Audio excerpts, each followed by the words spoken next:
Bom dia, gente. E aí, tudo bem com vocês?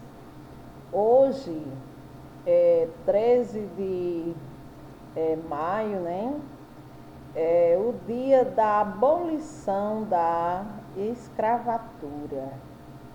Então a gente vê aí a princesa assinando uma lei que ficou conhecida no Brasil como a Lei Áurea, que foi essa lei que aboliu a escravidão no Brasil.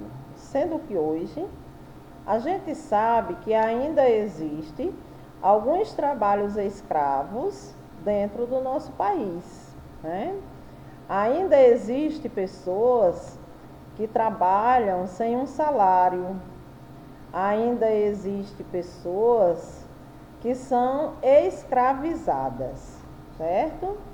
Então hoje a gente comemora o dia da abolição da escravatura, ou seja, o dia em que todos os brasileiros escravizados deveriam ser livres, não deveria mais existir a escravidão no Brasil.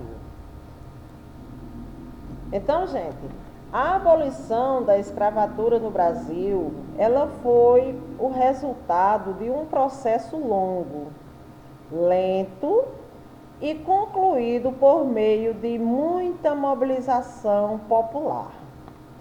Ou seja, não foi um processo que começou cedo e terminou cedo.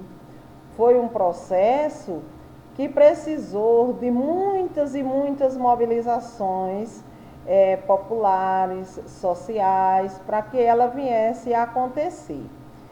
Diferentemente do que os defensores da monarquia, né? Porque nessa época o Brasil ele vivia um período de monarquia, ou seja, um monarca era quem governava o país, afirmavam a abolição da escravatura.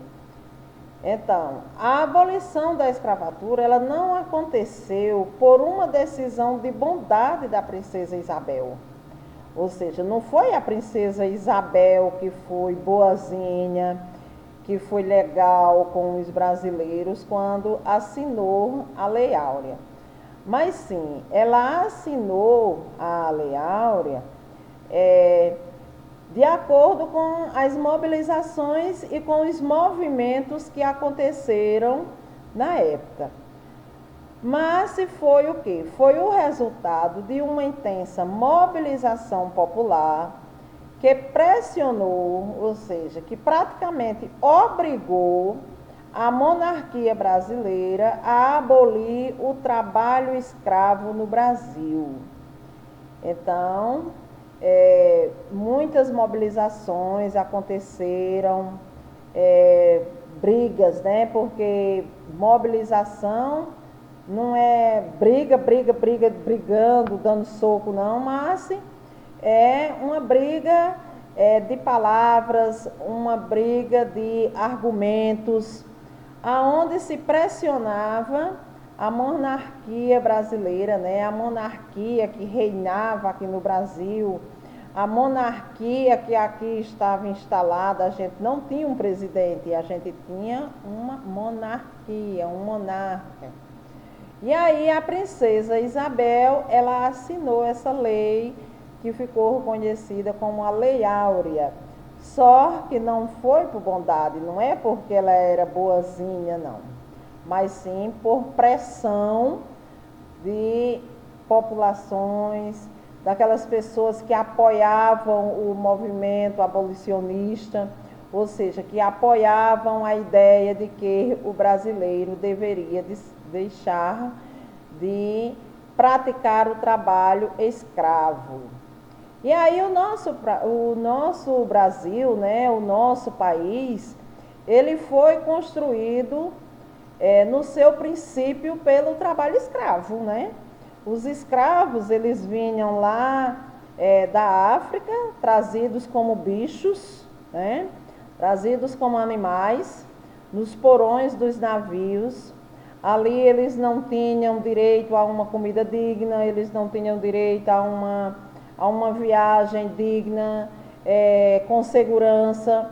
E quando eles chegavam aqui, eles também não tinham direito a nada disso. Eles não tinham direito a um salário, eles não tinham direito a uma moradia digna, eles não tinham direito a uma boa alimentação, eles não tinham direito à educação, como vocês têm hoje, eles não tinham esse direito.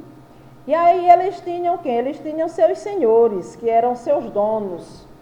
A gente hoje não tem dono, né? Mas eles tinham seus donos, que era quem ditava as regras, era quem dizia o que deveria ser feito e o que não deveria ser feito.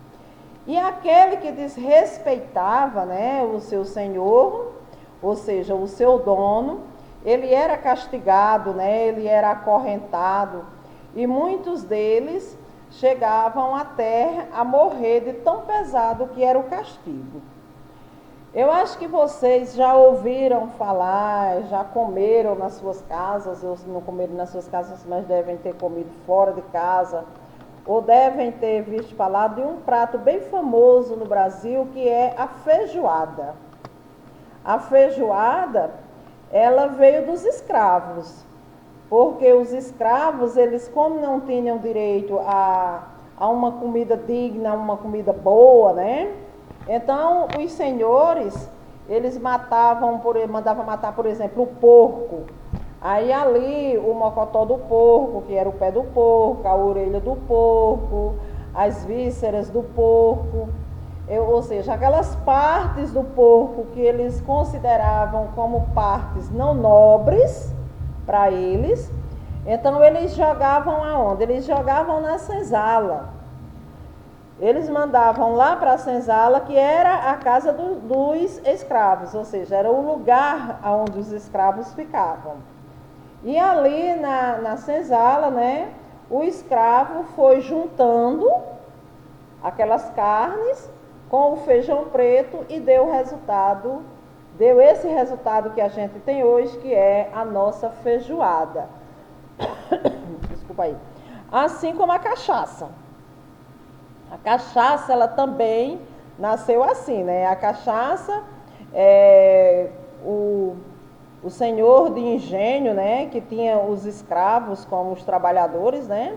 Ele fazia o açúcar, né? Fabricava o açúcar, fabricava a rapadura e ele pegava o caldo de cana e colocava para os escravos beberem, né? Para não dar de comer os escravos, eles colocavam para eles beberem aquele caldo. E ali aquele caldo ia fermentando. E à medida que ele foi fermentando, os escravos bebiam.